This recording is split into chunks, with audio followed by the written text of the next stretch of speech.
They just needed a rabbi to convert them, and she searched until she found a rabbi that was accepted, and she helped them.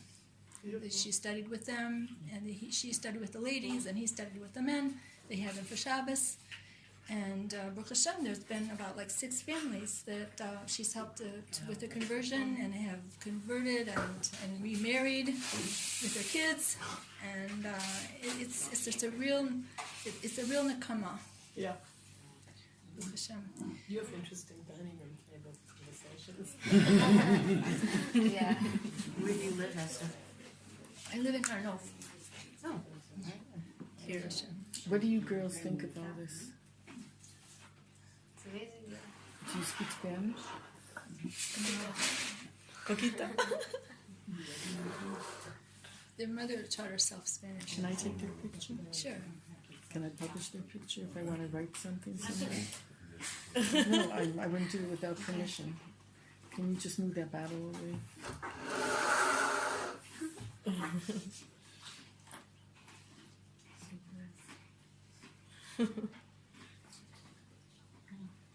What are your names?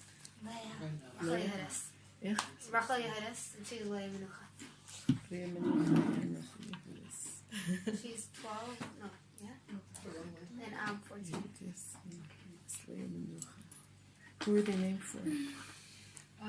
Well, let's see. Leah was... Leah was. There was a family that helped us.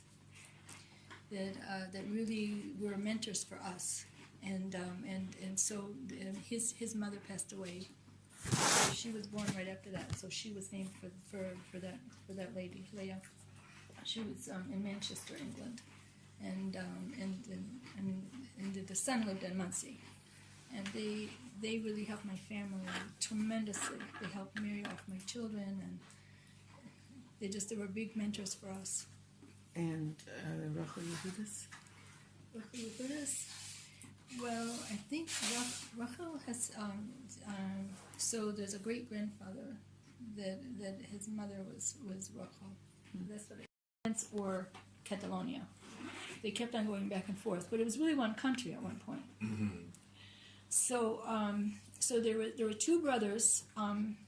That Rabbi Yosef Yaska, which is their ancestor, that came to Horowitz, Bohemia, and there was also Pinchas and Rabbi Yosef Yaska came to Horowitz, and they took on the name Horowitz. And then there was another, but there was one that did not leave. He was in France, so he didn't have to escape. He was in France. And his name was Astruc. His name was Moshe. In Hebrew, his name was Moshe, also known as Abba Mariarki. And he was called in Spanish Don Astruc. So his kids took on the name Astruc as a last name. That's how it became a last name. And then they went to Mallorca, and then their descendant was the one who was killed by the Inquisition.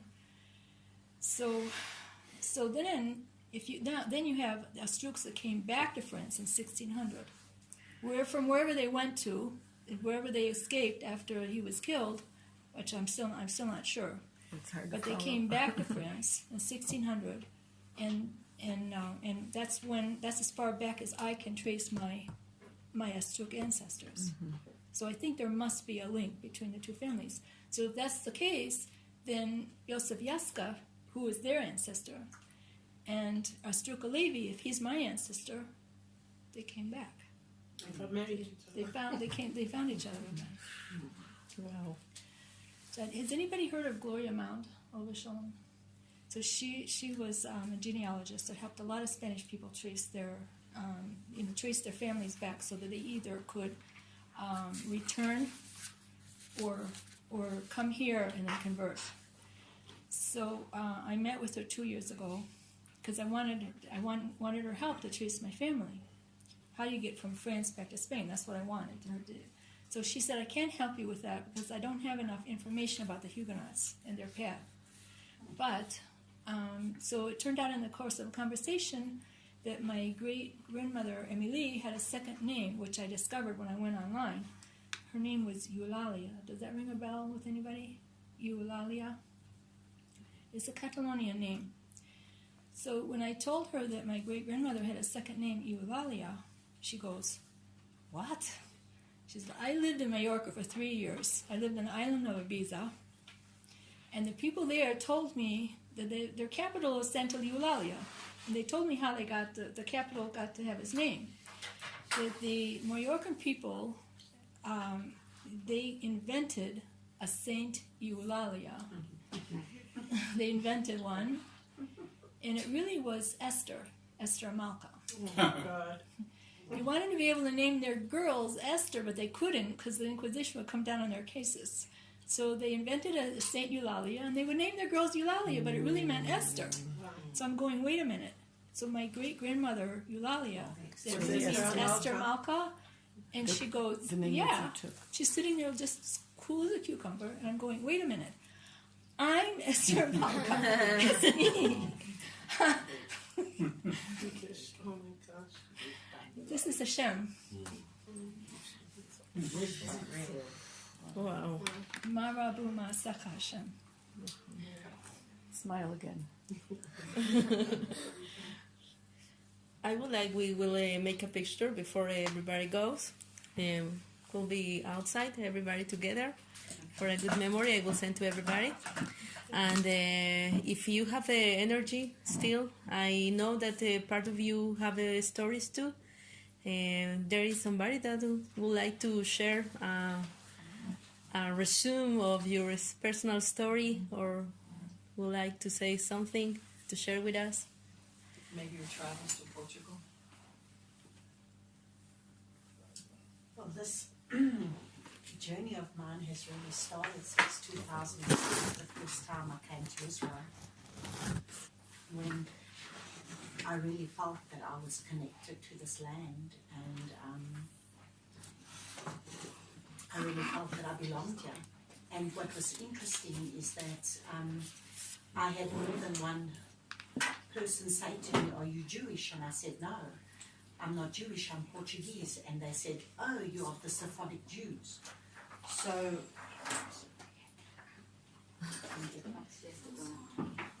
You want to come this way?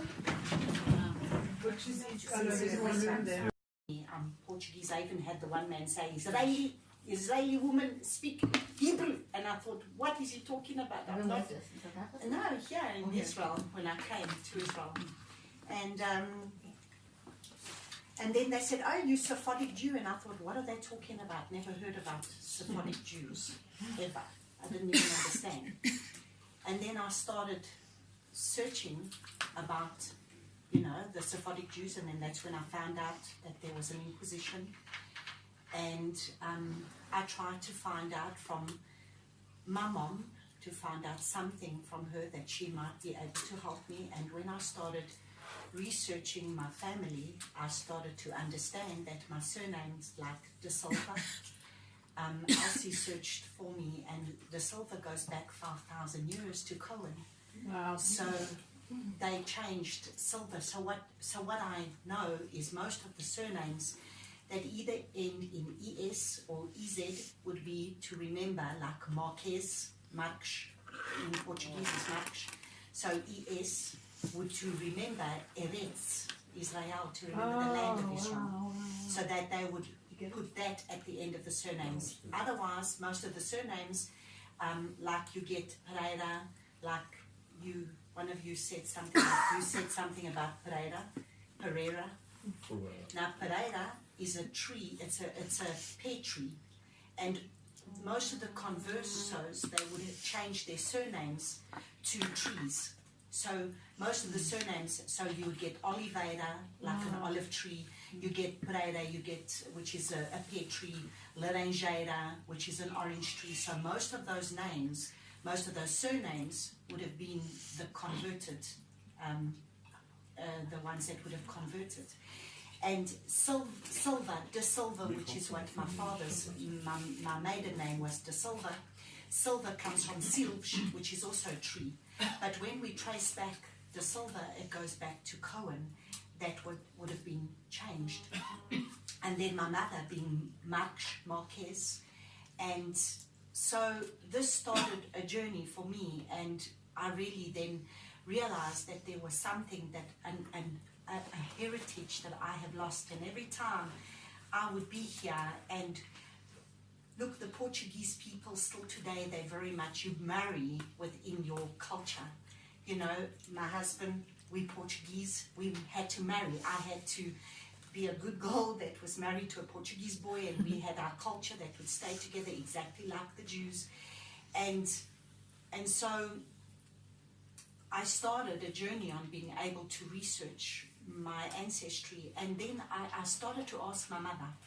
Now there would be little things that my mother would do as well, like for example, when it would come around December time, she would make these very like pumpkin fritters and fried things, and I'd say, Mom, why don't you make this at other time of the year? No, only in December. And I said, why? Because that would be Hanukkah time, when they would have all the fried things that would be done, and these were the certain things that was being passed down as well that I didn't know. And even like at Pesach time, then we would have the nuts and things, and then there would be things that she would speak, and I'd say, but why do you do this now? Because this is when we would do this now. And for the first time this year, my mother's 75. For the first time this year, my mother admitted that they come from Jewish descent. So she knew all along. She remembers her great-grandfather was a man that would wear this hat and always dressed in sort of black, you know, black pants with white top. And she said, even when I saw the programs of the Jewish people, that was what my great-grandfather looked like. And he used to bring out this book, and we used to secretly read from this book. And she was able to confess for the first time, only this year, that she comes from Jewish descent, that she now realizes that yes, they came from Jewish descent. And so it's interesting, because even when I went and researched my husband's surnames as well, you know, we now married Ribeiro, and that is the one surname, and then Pires, which is Perez, which is still a Jewish surname today. And then his mother has on her side Cunha. And it's interesting how Cunha is also Cohen, and that was never changed. So Cunha is Cohen. So it's interesting, like you said, where the one will marry the other, and how I come from Cohen background and he comes from the Cohen background, and how we have come together. And so, you know, like I said, it's a journey of where you realize. It was interesting, even my mother-in-law, at home, I have menorah and that there at home. And when my mother-in-law came to visit the first time and she saw this menorah, she said, wow, this is beautiful. And she was so drawn to it and didn't understand why she was drawn to this menorah. And you see, it's, again, exactly what you said. When you went into that house and you felt drawn to something that you didn't understand. And so I've gone to Portugal, and we've gone all the way back, having to research places where Did the whole trip. we did the whole trip of when they came Inquisition from from the Spain. Inquisition from, Spain into Portugal, Portugal into Spain, where in the houses you will see, like for example, on the doors, you will see a cross, for example, but the base of the cross would be the base of a menorah, of the menorah. Right. And so what they would do would be saying, we've converted, but our roots are still as being Jews. So we've had to do this, but we still, our roots in the foundation, we are still Jews. And so even in Castel David, there's still the original mikvah. Today it's a fountain, but that was the original mikvah that they used to use in that time to be able to mikvah. And so when we did the whole trip going through, it's beautiful to be able to do that, where you really see your roots, and how much I cried when I went into the most ancient synagogue in Tumar, it comes from the 1400s that they've restored it. And this little synagogue is there. And, it's just amazing. Even in the one that they, in Tronkozu, they also redone the whole thing. And there is a museum that they've done there. And because of they've got a lot of history of names of Inquisition and what they said. Portugal, as a matter of fact, has got one of the most comprehensive records of the Inquisition, even what the people said when they were being burnt at the stake. Even what they spoke is in records in Torre do Tumbo in Portugal. And this little museum that they've got there, they've got a little synagogue as well. And in the synagogue, they've taken wood, and this wood represents all the different families of those that died in the Inquisition. And there are some of my family's surnames. They're like, my father's got Correa, and there is Correa that is also, in that. So it's just, a journey of when you really go and you start to research this, of when you come back and you realize a heritage of what you've been robbed from, and and it's been a journey, like I said, that's going through this whole thing of having to find out, who you are. Did you ever ask your mother why she kept it a secret? She, from a little girl, you see, her great-grandfather kept it a secret then. And, she was brought up with her grandparents until she was 10. And even today, still today, what were they? They used to cultivate olive trees. And they would make olive oil. And the Marx family, because my mother said, the Marx side of my mother's family, they were definitely the Jews. They were very wealthy. They were wealthy, and they had olive tree plantations and that they would cultivate, which is still owned by my family today. And it's interesting because where they lived in Portugal, the place where my mother stayed in the Torão, in Portugal, which is the Alentejo, is your most arid place, which would remind you exactly of Israel, like of Jerusalem. No sea around, nothing, but just arid land, and very much the weather and everything is very much like you would even have in Israel. And the aridness and no sea, no nothing is exactly like what it would be in Jerusalem. What brought you first time to Israel? I've always had a desire to come to Israel. I really did. Do you live here now? Because. Well, we are in a process, yes. Oh, okay. Yes. Yeah. You speak Spanish? Portuguese. You knew it all? I've always been, my parents have continued to speak Portuguese. My mom still today, we speak You Portuguese. should only marry another Portuguese. Yeah, so Right. even though my parents left Portugal, I was born in Mozambique. And then came to South Africa when I was 2. And even though I was brought up from the age of 2 in South Africa speaking English, but my Portuguese language, I How never... did your mother husband then? My husband was in South Africa we met, and he left Portugal. He was born in Portugal, but left when he was 1 and came to South Africa. There's a lot of Portuguese in South Africa. Yes. And now, I lived my whole life around Portuguese people. Didn't even occur to me that they could have any link with Judaism. Of course, yes. Not even a That's why. thought plenty. And Where- you mentioned Marx. where did they live Marx now is in the last South name, Lorenzo Lorenzo Marx. Marx. Where do Is they the live now? cousin Lawrence of- Marx, Lawrence Marx, that's where I was Right. born. Portugal. I was born in Lawrence No. By Marx. the They Bay live of in Cat- Where do they Katiamba. live now? Yes. My favorite drink. Here? Where, do you live here already, or still in South Africa in the process? No. We here at the moment. We've come in a process of wanting to be able to make Aliyah. But the paper trail, On right? the paper The trail. paper trail. Yes. Where in South Africa did you live? I was in Johannesburg, in By the Johannesburg, airport. near the airport. Wow, thank you. We're all over Thank the you for place. sharing. While I'm in the process. That's why. Look at this. Yes. Amazing. Yeah, Same. everyone. Every Every story. Everyone. Yeah. I have What's a your very connection teeny, with them? teeny weird story. Family.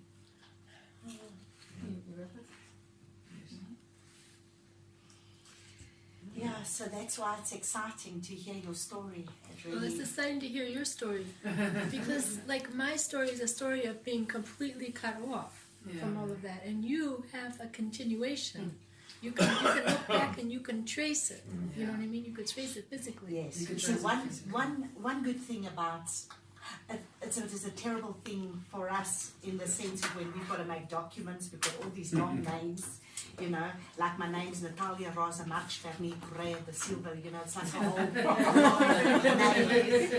But it was a good thing because by us keeping our names, it helps us to go back and trace so that I can say to my mom, okay, what was your mother's maiden names? And it's interesting because I also found out in the documents when I went and researched in Portugal, my surname, my second name, my name is Natalia Rosa. So Rosa is my second name.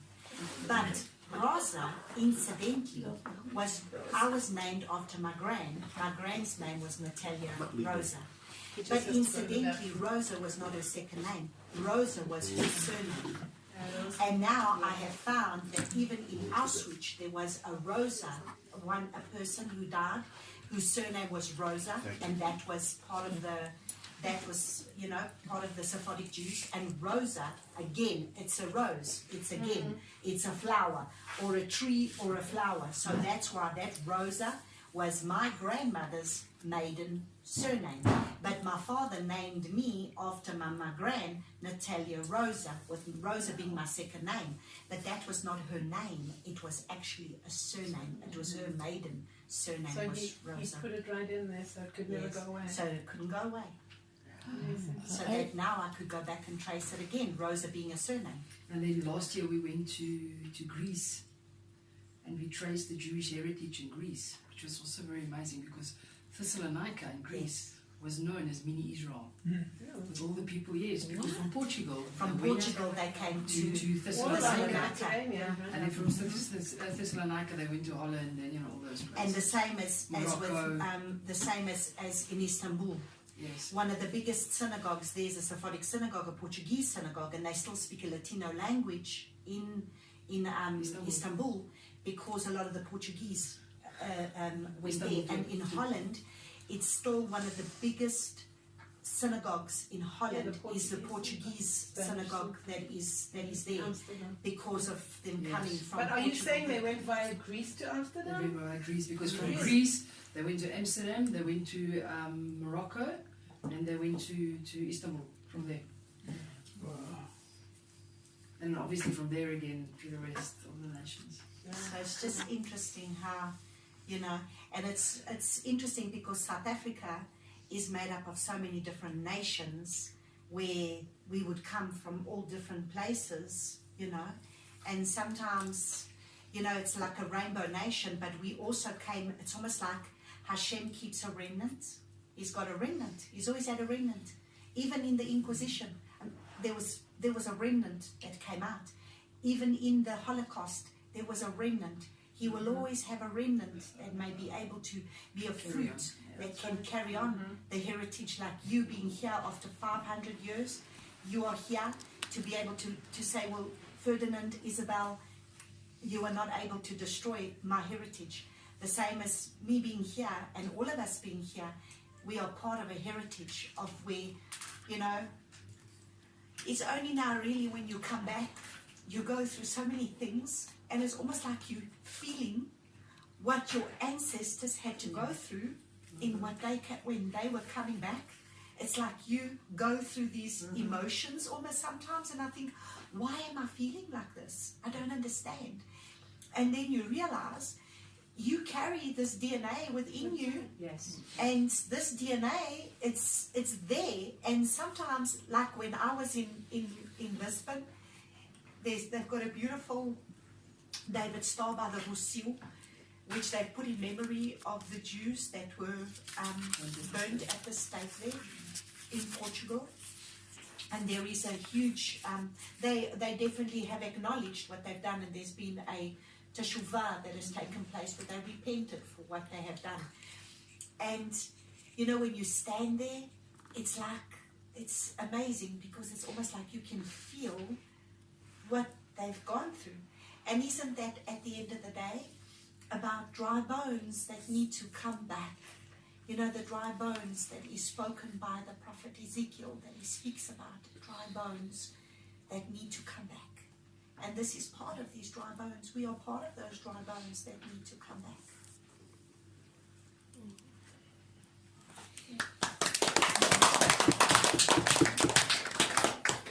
Just quickly, Please.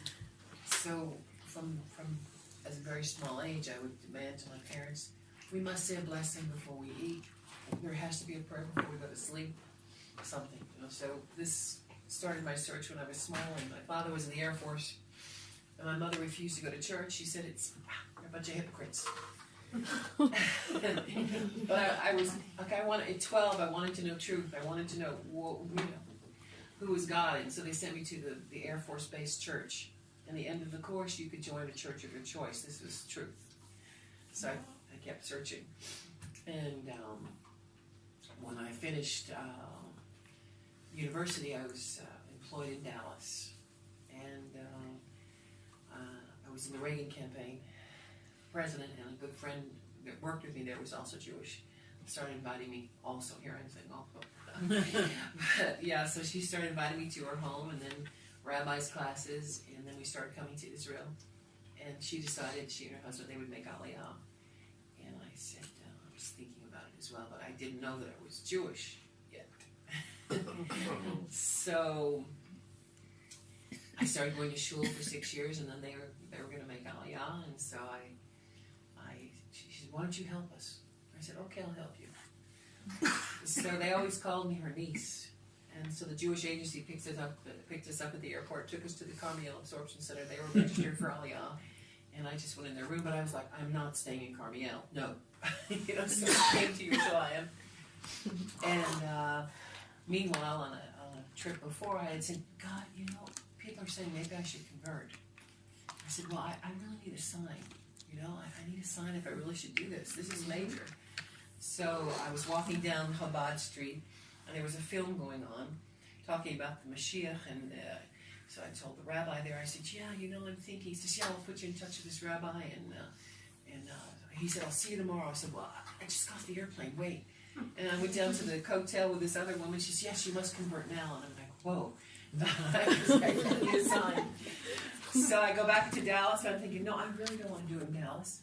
I want to do it in Yerushalayim. So I get on the plane with them, or in Carmel, I come to Yerushalayim, and I go back to where the film was, and I said, I want to convert. And they said, well, there's a woman that helps, down on whatever street in the Jewish quarter. And she was gone. I kept knocking on her door, and I came with my two friends that had made Aliyah, that I was supposed to be her niece. And she opens up her door, and her husband is an accountant. And they, they're like Polish, and they're very plain people. And they're not one of these, incense type people and, gone somewhere. She said, oh, I think you're Jewish. There's just been some assimilation somewhere. So meanwhile, she starts inviting me for Shabbos, and then, we go and open a tik at the rabbinate, for conversion. And so, meanwhile, I need my visa extended, so I go back to the rabbinate. And I said, it makes sense if I get this letter from you all that I should, stay in the country to go to this class. And they said, yes, and we'll see you in 3 months. I said, do you want to talk to me in 3 months? I'll come back. That's no problem. So I go to the first day of the conversion class, and they say, how many girls have a date with the rabbinate? And I raised my hand. It was my first day in the class. And you're supposed to study for a year. But meanwhile, I've been going to school for 6 years.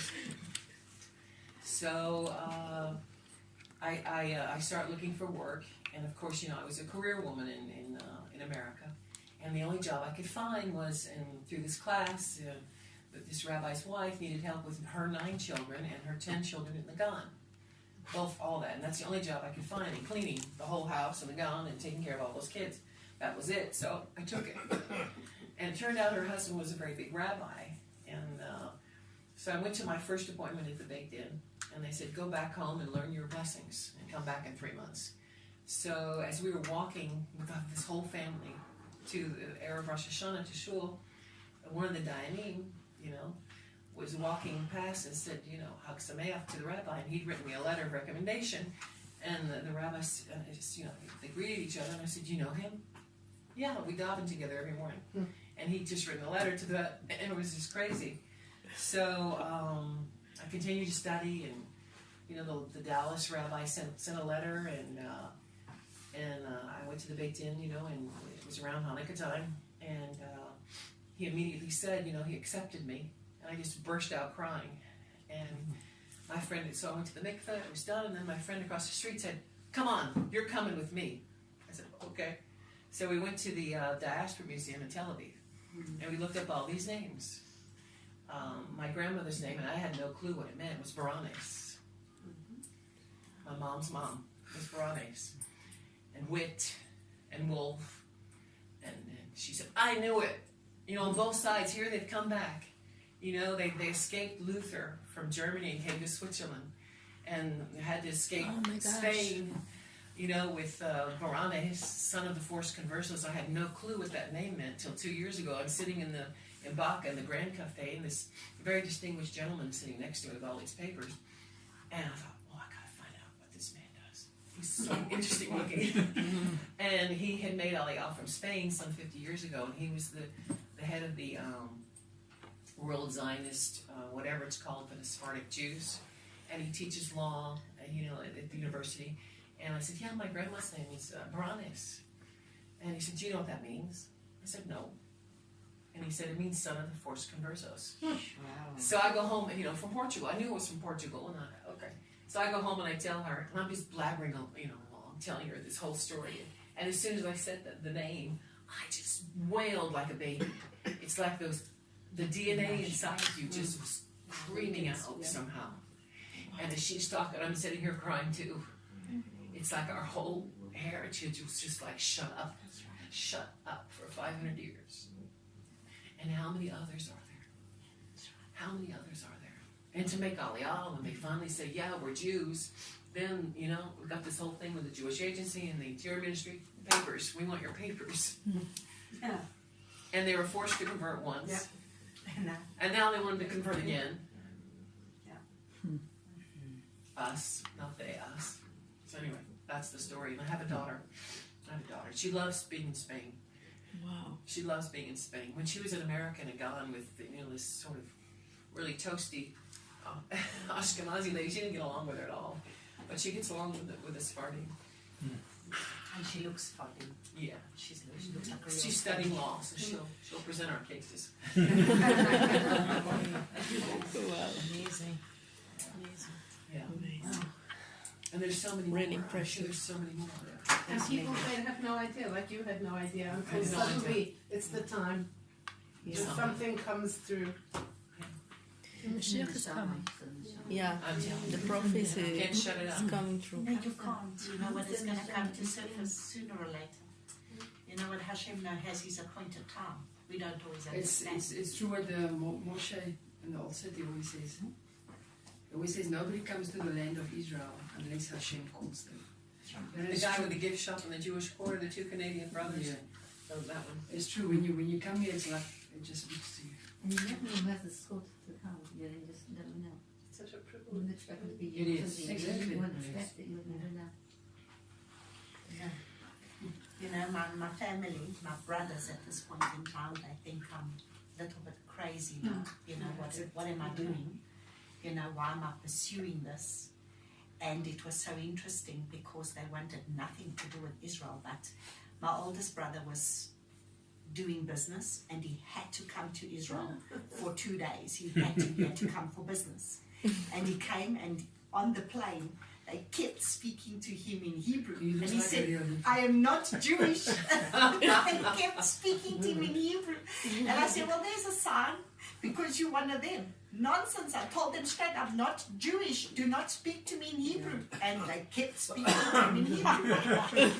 And then he was here, he came, he was doing business in Tel Aviv, and he loved it. Yeah. He loved it. And he says, "I definitely am going to come back." And so why? And even though he thinks, "I'm going mad now, because what are you doing? You want to be Jewish now all of a sudden." I said, "I don't want to be Jewish. I am. It's who I am. I finally found my identity.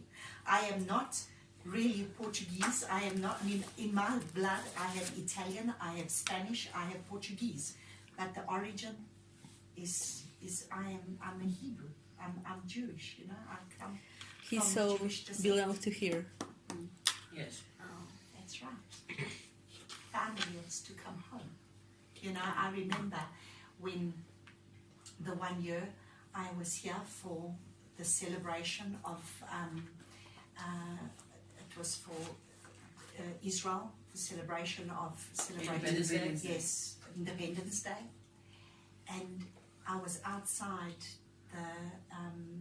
we were outside the municipality, and they were dancing, this kind of dancing, and I thought, wow, no wonder in the Portuguese community we continue this this dancing that we do amongst us. Why? To keep our tradition, something that was there, that we lost, that was there, that now I understand. You know, this was even something that came to me. Still today in Portugal, they celebrate a day called Carnaval, where they do the Carnaval. And the Carnaval is the carnival, like they do in Brazil. They have this Carnival Day. Well, do you know what that is all about? I finally found out it's exactly at the time of February. That is exactly this is exactly at the time of when they would have Purim.